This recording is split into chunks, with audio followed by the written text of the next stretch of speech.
ko ci bépp pàcc ci réew mi ñun ñëpp ñu jëriñoo si incha allah. allahuma amin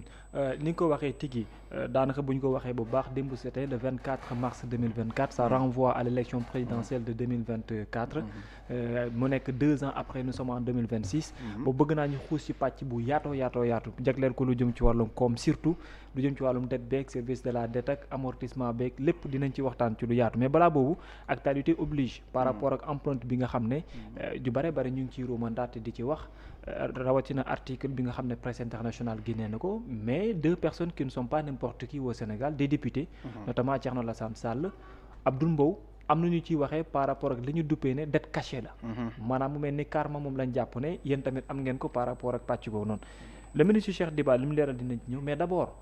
wàllum dette boobee ñuy wax est-ce que réellement tel est le cas ak tamit le fait que ñoom ñu jël ko def ko comme ñuy approuver site internet boobu est-ce que c'est une réalité aussi waaw jërëjëf sëñ Babacar Kébé tontu bu gàtt bi mooy demeewul noonu li ñuy njëkk noté sax ci wàllum ironie mooy ñooñu nga tudd ci wàllum opposition bi ci kujje gi ñoom dañ ne woon dette cachée mënta am ñun bi ñuy waxu la vraie dette cachée dinañ ci ñëw jamono yi nga xam ni régime précédent bi ñu fi jógee ba ñu def sunu rapport d'audit ba ki nga xam ni mooy Cour des comptes certifié ko ba cabinet Mazars derrière ñëw également gën ko tollanti ñoom dañ ne woon dette cachée mënul am loolu mooy la première ironie bi nga xam ni moom la ñu war a relever koy moom dette cachée mën na am maintenant nag bu ñu jógee ci loolu ñu war a xool lan mooy dette cachée ak lan moo dul dette cachée au moins léegi le simple fait que ñu génne ne yéen dugg ngeen ci mbirum dette cachée mabbal na seen argument yi nga xam ni moo doon seen argument ni dette cachée mënul am li ngeen di wax mënul nekk da ngeen di caaxaan ak yooyu noonu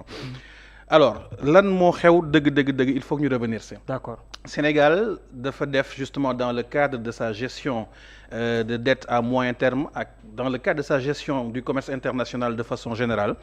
dafa souscrire ci li ñuy woowee des total return swaps terme anglais la total return mooy rendement total swap foo ko déggee mooy échange tey bu ma sumee suma costume bi jox la jël sa abacos bi dañu swap suñu yére da nga ma jox sa abacos man échange alors total return swap produit dérivé la produit dérivé produit partie compartiment dérivé wu la marché financier parce que finance bi nga xam ne mooy pàcc bi ñu nekk dafa bëri catégorie am na finance personnelle am na finance publique am na finance bancaire am na finance d'entreprise am na finance de marché boobu contexte boobu la ñu nekk ci biir finance de marché dafa am lu ñuy woowee le marché dérivé dérivé foo ko déggee mooy dafa am loo xam ne moo lay taayu ci suuf d'accord nañu ñëw déjà ci marché des produits dérivés lan moo ko indi parce que dina am solo ñu comprendre philosophie bi pour mën a comprendre derrière naka la avancé ba état yi di ko jëfandikoo d'accord 1944 bi nga xam ni ñi ngi ci contexte su deuxième guerre mondiale bi nga xam ne mi ngi jeex dañu nekkoon ci système monétaire boo xam ne étalon or moo ko caractérisé système monétaire étalon or moo doon dollar bi dañ ko lëkkaleeg or bi sur une parité fixe benn once d'or once mooy 30 grammes à peu près 31 grammes mi ngi doon jar $35 yeneen kopparu àdduna bi yépp également lëkkaloog dollar loolu moo doon le système étalon or bi nga xam ni dañ ko tegoon ci contexte boobu parce que dañu bëggoon wax dëgg yàlla bu deuxième guerre mondiale jeexee ñu mën a am un système monétaire et financier international boo xam ne dina équilibré ba nga xam ni sëkku si amoon ñu bañ ko amati système boobu moo continuer ba 1971 bi ñu demee 1971 États-Unis ki fa nekkoon njiitu réew tudd Richard Nixon jamono yi États-Unis inflation bi xaw a leen sonal inflation mooy njëkk yi yokk dëgg-dëgg ñu amoon également ay déséquilibres économiques internationaux lu ci mel ni déficit commercial ak réew yi nga xam ne réewu tugal lañu muy pays européens yi ak Japon commencé vraiment sukkaliku jóg États-Unis am ay jafe-jafe système étalon or boobu bañ leen arrangé ti Richard Nixon génn ni dañuy dindi système étalon or boobu am maintenant un système à régime de change flottant amatul cette parité là par rapport à l'or les monnaies fluctuent te li leen di jox valeur maintenant day nekk loi de l'offre et de la demande selon offre bi ak demande bi dañuy évoluer koppar yi noonu la ñuy yéegee wala noonu la ñuy wàccee alors bi loolu amee justement en 1971 nga gis ni koppar yi bu ñuy évoluer ci seen biir en fonction de l'offre et de la demande instabilité day commencer juddu ci wàllu marché des changes tey mën nga am sa koppar mu am lu muy jar ëllëg parce que contexte bi géopolitique wala contexte macroéconomique et cetera tax ba koppar boobu am beneen valeur instabilité ñëw 2 ans après ñu am le premier choc pétrolier premier choc pétrolier bi li ko indi mooy réewu arabe bi nga xam ne dañu doon produire pétrole.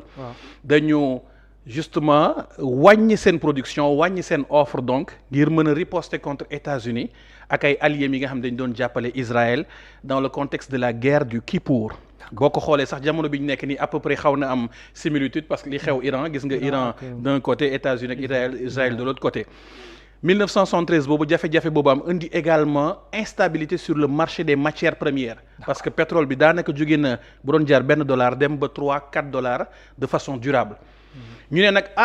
lii buñ ko bëggee continuer instabilité sur le marché des changes marché des matières premières loolu day indi jafe-jafe ci économie parce que entreprise boo xam ne yow pétrole bi intrant la ci liggéey nga jékki-jékki doon ko jëndee 1 léegi nga koy jëndee 3 ba 4 day indi difficulté marché des changes également nga war a am dollar bëgg ko natt ci benn niveau jékki-jékki war ko jëndee ci beneen niveau loolu également day indi jafe-jafe ñu ne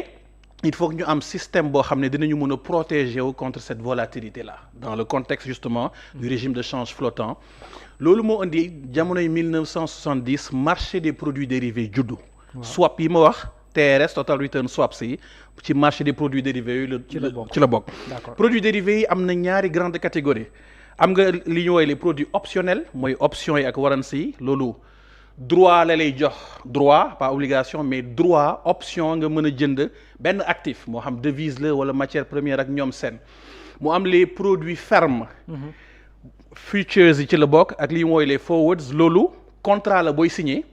ni tey dama bëgg jënd pétrole fii ak ñetti weer mais dama ko bëgg jëndee $100 parce que situation Iran bi ni mu demee fii ak ñetti weer bu guerre bi continuer xaw ma ndax $120 lay jar wala 115 wala 110 wala sax day wàcc alors bu ma signé contrat bi léegi am naa garantie ni donte dans 3 mois lañ may jox pétrole bi mais prix bi fixé naa ko donc futures yi forwards yi foofu la dugg nga am troisième catégorie dans ces produits fermes mooy les swaps total return swaps yi foofu lay dugg mu nekk instrument financier boo xam ne comme ni ma ko waxee dafa am laytaay boo xam dafa am beneen actif boo xam ne moo servir de laytaay ci suuf mu nekk un actif sous-jacent État du Sénégal loolu la jëfandikoo donc finance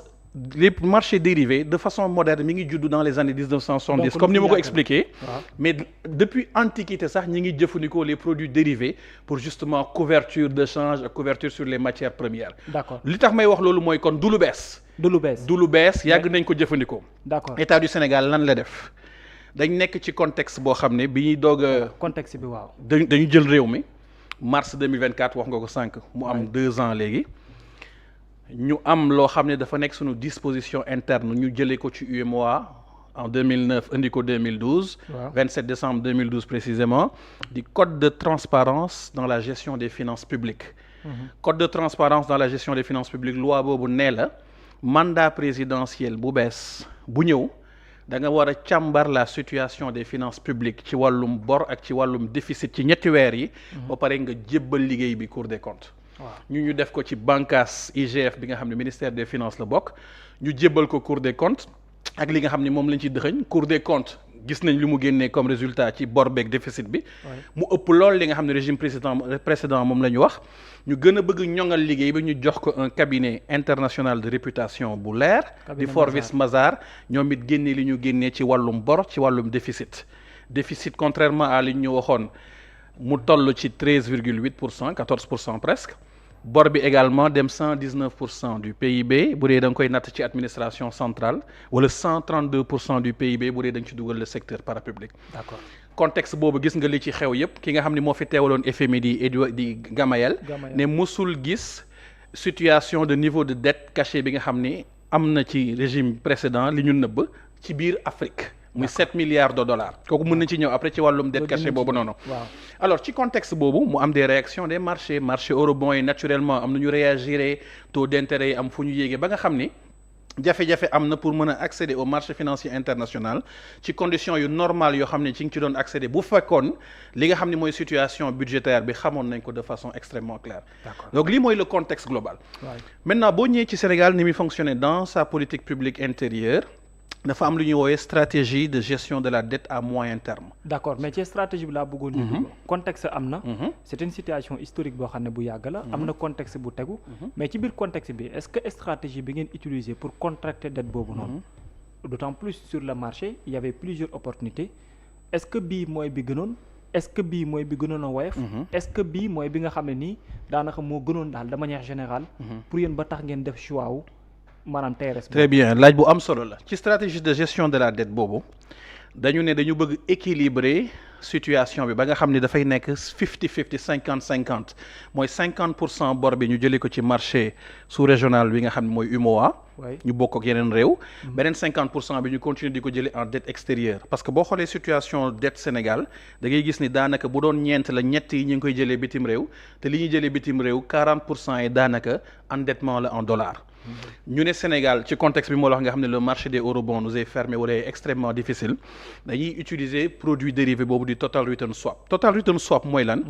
mooy tey soxla nga devise pour ce commerce international pour say engagement extérieur de façon générale dette bi commerce international importation ak li ngay jëflanteel reste du monde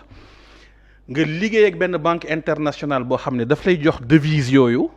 en retour nga garantir ko.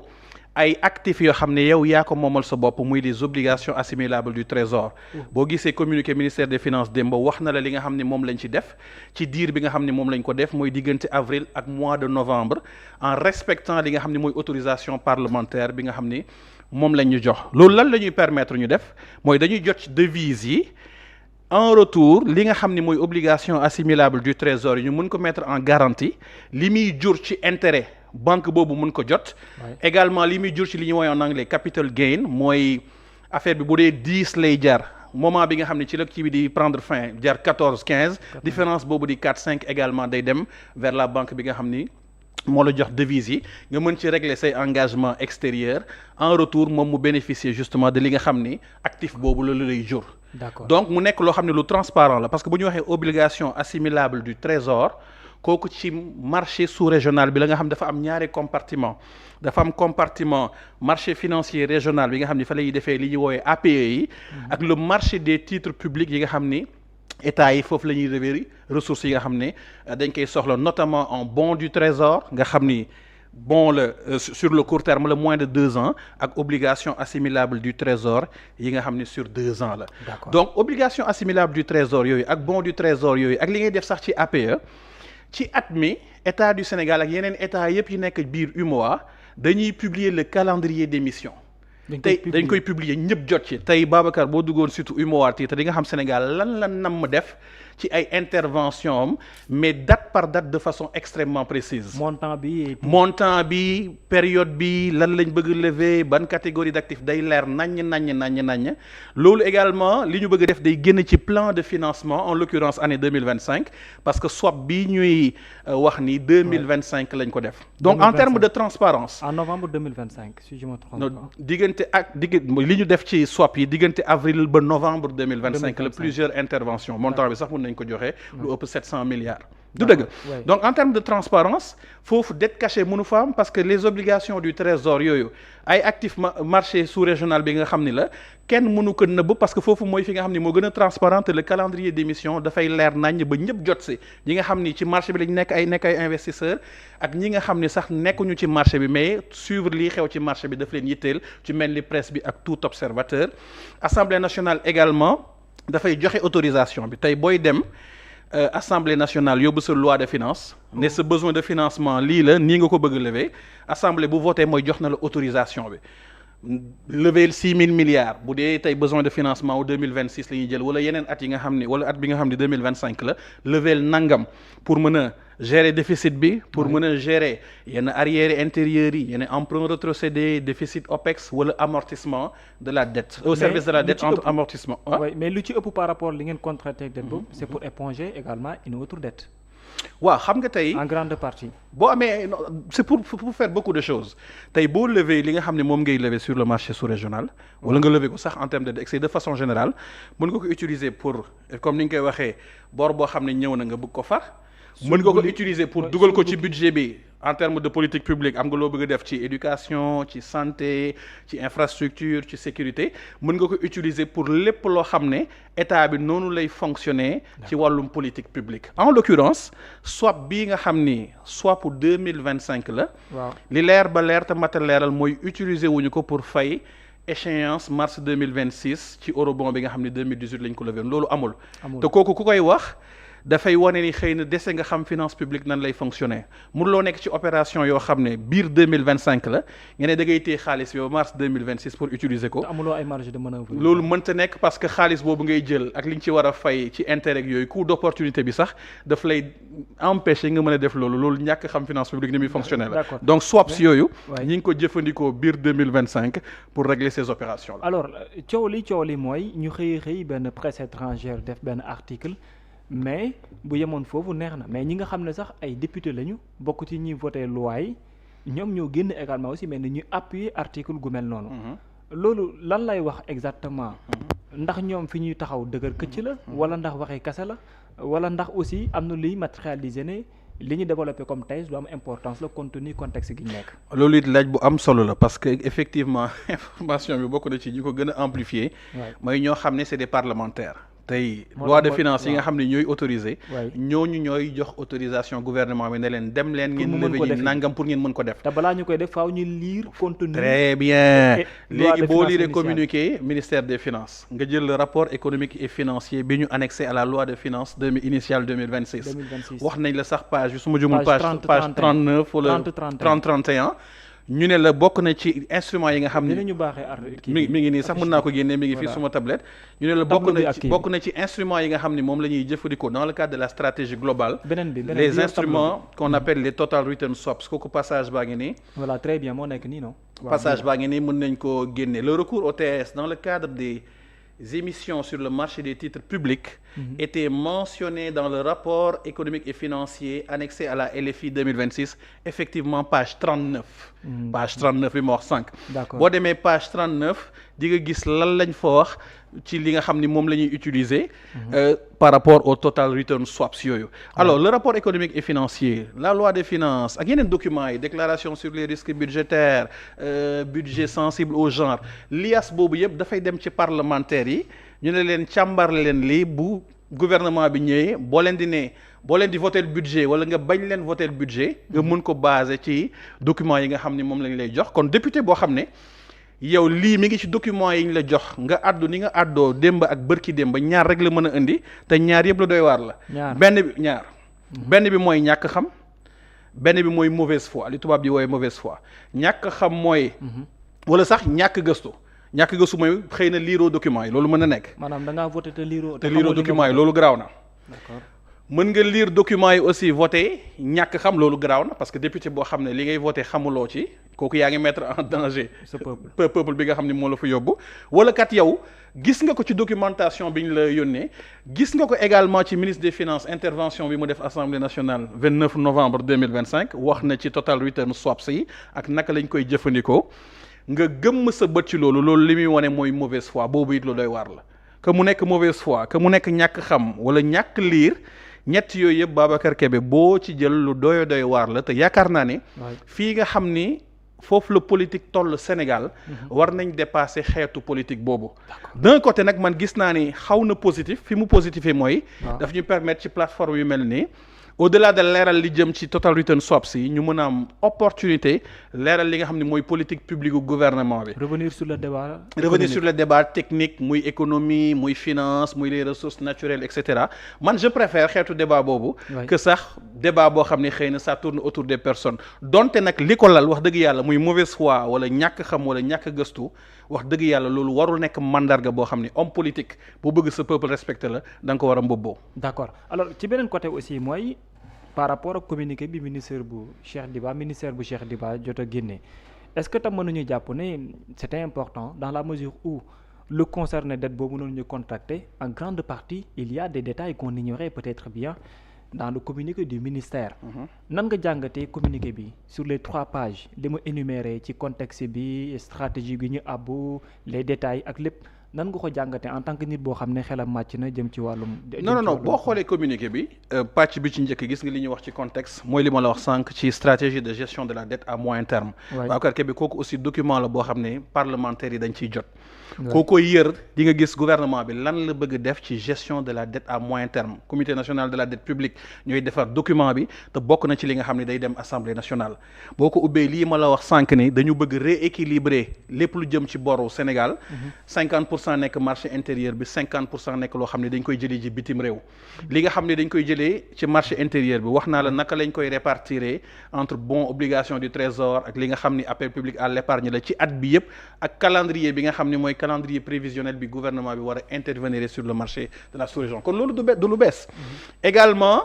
instrument bi nekkoon na ci rapport économique et financier le ministre des finances wax na ci 29 novembre 2025 bal sax banque yooyu ñuy wax dem nañ ba wax ci par le passé man je me souviens d'un article de defe naa Bank of America daaw boo xam ni dem na sax ba tudd benn montant ni Sénégal moom lay liggéeyee dans le cadre de ces swaps yow mënuloo dem ba tudd montant ni Sénégal mi ngi koy jëfandikoo FMI sax ni yéeg nañ ni Sénégal mi ngi liggéey ci tel après nga bëgg en retour ne loolu information la boo xam ni amul woon maintenant ci ni ñuy jëfandikoo wala ni ñuy liggéey ak banque yooyu nga xam ne ñoom la ñuy liggéeyal daf ci am ay clauses yoo xam ne naturellement mënuloo ko divulguer mais li nga xam ne mooy actif sous-jacent bi nga xam ne mooy actif bi nga xam ne mooy servir de base à ce que instrument boobu tegu en l'occurrence des obligations assimilables du trésor intervention yooyu ñuy def sur le marché intérieur intervention yooyu xam ni ku ubbi calendrier bi di nga gis ne Sénégal jamono ji war na génn tey vendredi bi ñu jëm Sénégal dina delluwaat ci marché bi pour lever 50 milliards ça c'est disponible comme information ku ci bëgg a jot mën nga ci jot kon amul loo xam ne communiqué bi génnee na ko bal sax li nga xam ne moom la communiqué bi génnee comme information bu bees da ngay gis ni sax en réalité parce que sànq yaa ngi koy laajte est-ce que lii mooy li gën li ñu waroon def communiqué bi nee na la via cet instrument taux d'intérêt bi nga xam ne moom la ñuy liggéey 7,1% la alternative bi nga xam ne moom la ñu amoon mooy le marché eurobond boo fa doon dem 11% ngay dem wala 12% kon boo jëlee différence 12% ak 7% différentiel bi gis nga li nga xam ne moom ngay économiser pour le trésor public donc mu nekk opération boo xam ne opération bu dal la bu wóor loolu mooy beneen bi instrument bi ci boppam actif bi nga xam ne moo servir de collatéral un peu